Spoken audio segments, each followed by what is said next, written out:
Hi, friends. Welcome to the Happy Homemaker.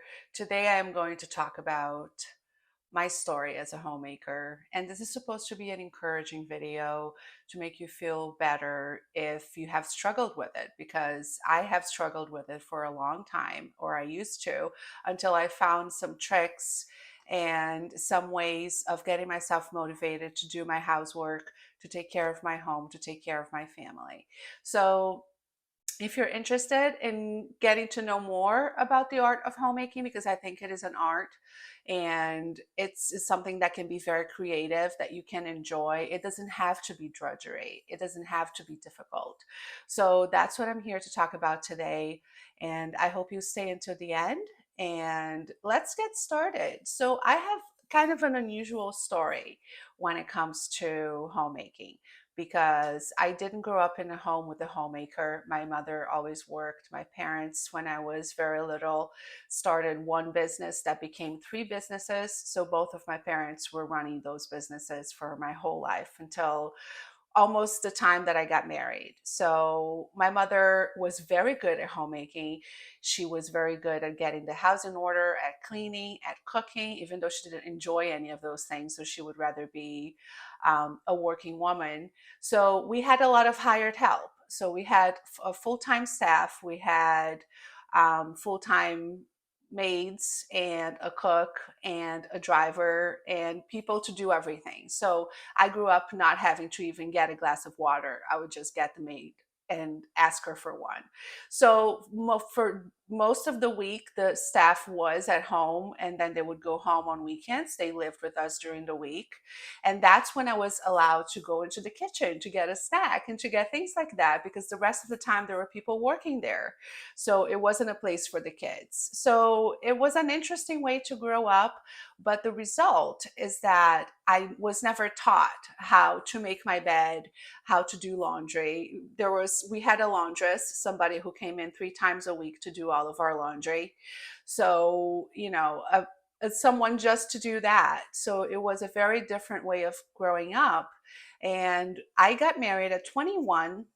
I hadn't even finished college yet. I transferred after I got married, and I was able to finish college as a married woman. I got married at the age of 21, and my husband in those days was an assistant at a bank, and there was very little money involved. So there wasn't any room in the budget for any hired help at all, even a once a week cleaning lady. That was not in the budget. So I had to learn how to do everything, and I had no clue how to manage a household, how to cook. I had never cooked before. I had barely been inside the kitchen, even though I can see looking back that I really enjoyed cooking. I would watch cooking shows all the time, but there was never any involvement in actual cooking. And it was a very interesting experience, because after I got married, I was going to school full time. I wasn't working. My parents put me through school, so that was a blessing. But the rest of the time, I would just watch cooking shows on the Food Network, and I taught myself how to cook. So by the end of my first month of marriage, I was already cooking dinner every night. I had started to bake. I would bake cakes, I would bake biscuits. I loved to eat, and there was no room in the budget for frozen food for two people, which is what my husband was used to eating. But frozen food can be expensive, so there was no room in the budget. I had to learn how to make everything from scratch. So I had to learn how to cook. He taught me how to do laundry. I had never used a washer or a dryer before, so my husband taught me how to put the detergent in the washer and how to put laundry dishwashing liquid in the dishwasher, because I had never done that either. And one day, because I didn't know, I put dish soap in the dishwasher, and you can imagine what happened. There were suds all over the floor of the kitchen. I was amazed. And he taught me how to clean a bathroom and how to do all of those things, because it had never been part of my life up until that point. But I discovered that you have to do these things all the time. It's ongoing. There is no break from it. Every week you have to clean your bathroom. Every week you have to do your laundry if you want to have clean clothes to wear. And I've heard of people who don't do laundry, they just buy new clothes, but that wasn't in the budget for us either.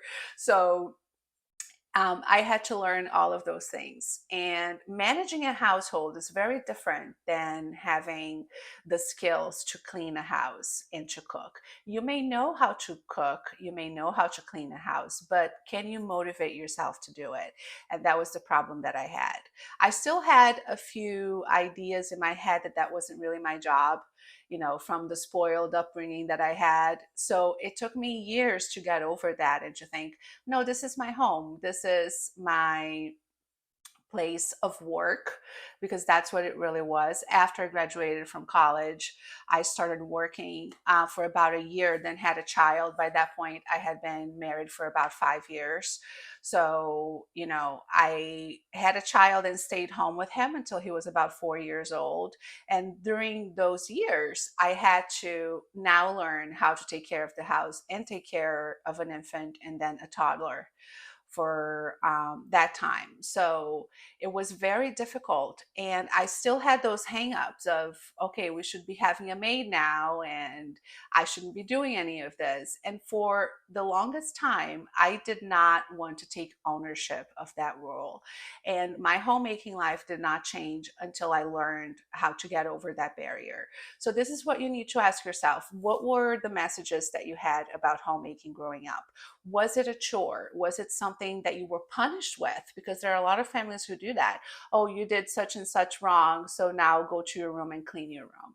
And that sets up a very negative view of homemaking, which a lot of women grow up with. And a lot of women are like me, grew up with mothers who were not homemakers in my generation.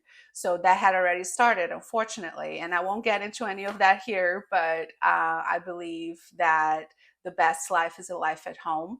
But many women do have to work at the same time. And I was in that position for about 4 years. When my son was 4 years old, I went back to work, and I worked full time for about 4.5 years after that. So, and I still didn't have a maid, or I had a maid for about half of those years. So, but she only came in once a week, So I didn't have somebody there all the time to do all of my work. So in the morning, I would have to be very organized to get the dishes done, to get the bathrooms wiped down, because that was part of my routine. I wiped down the bathrooms every day, so that it never gets gross. So that's something that I did before work, and getting myself ready, getting my son ready. He was very small at the time. So that was a lot of knowledge that I had to acquire, and the motivation to do all of that. Then I would pick him up from daycare at the end of the day, come home, cook dinner. And in those days, I used to do laundry all during the weekend. But then I changed my routine and I started doing one load of laundry on each day of the week. So I would start when I got home from work, and I would put it away before I went to bed. So that was a much better way for me to spend my weekends and to really enjoy it. I did still have to do grocery shopping on weekends when I worked, which was not ideal, but it is, you do what you have to do. And there were no pickups in those days. We're talking 2012 to 2016 here. So supermarkets didn't have pickups like they do now. That is a newer thing since the pandemic, I think, even though it happened a couple of years prior to that. So there was a lot of work involved. If you are a working woman, you have a fight on your hands. That's just the truth of it. If you stay home, then you have a lot more time to get all of these things accomplished. But it takes organization. It's very important to be organized. And that's something that I had to learn through trial and error. So I have a schedule, I have a set routine that I follow every morning and every evening to set up my day for the next day.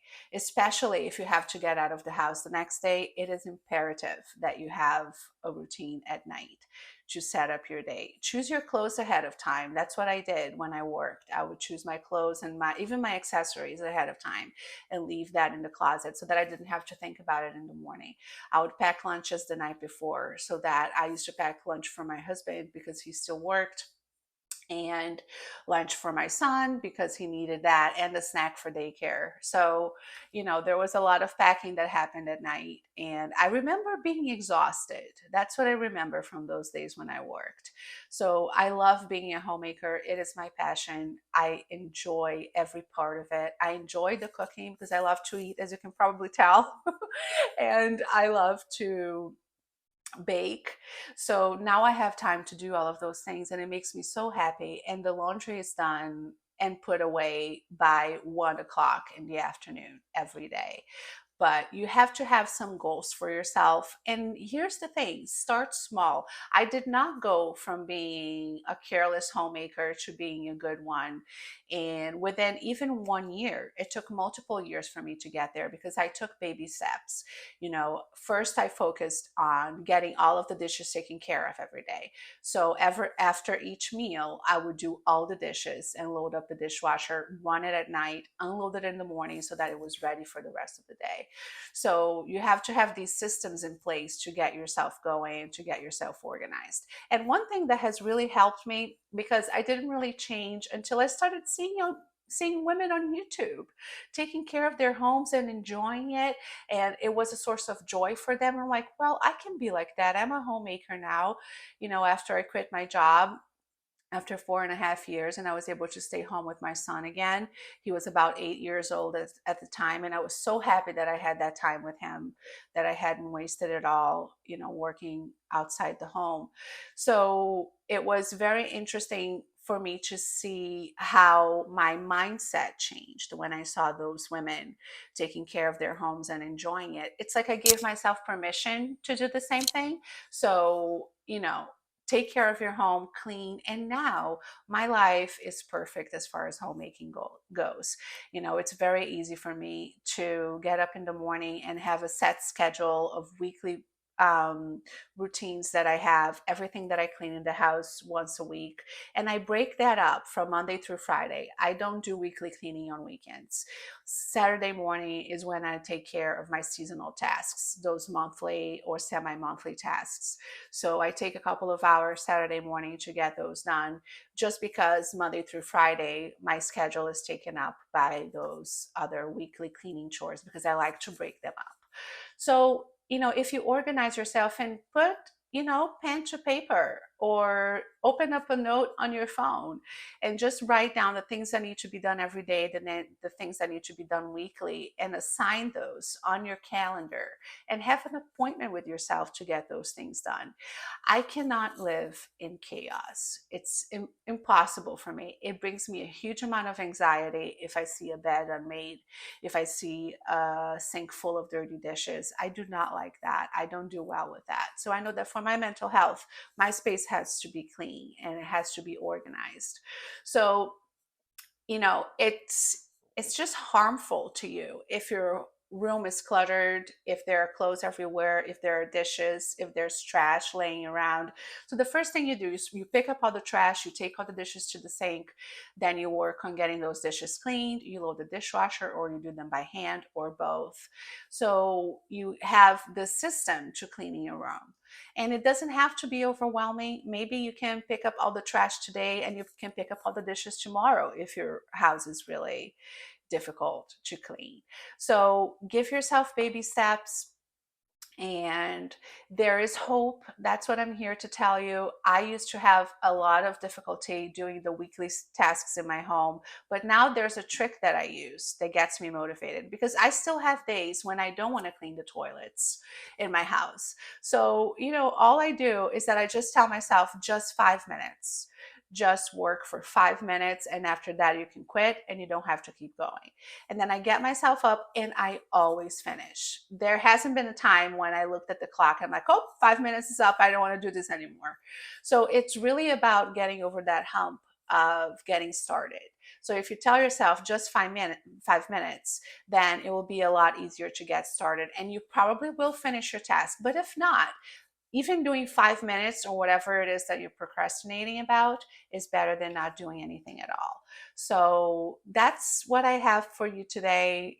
Those are a little bit of my experience those thoughts and the things that I'm sharing with you, it's very easy to criticize women who struggle with homemaking, but I was one of them. So you get absolutely no judgment from me whatsoever.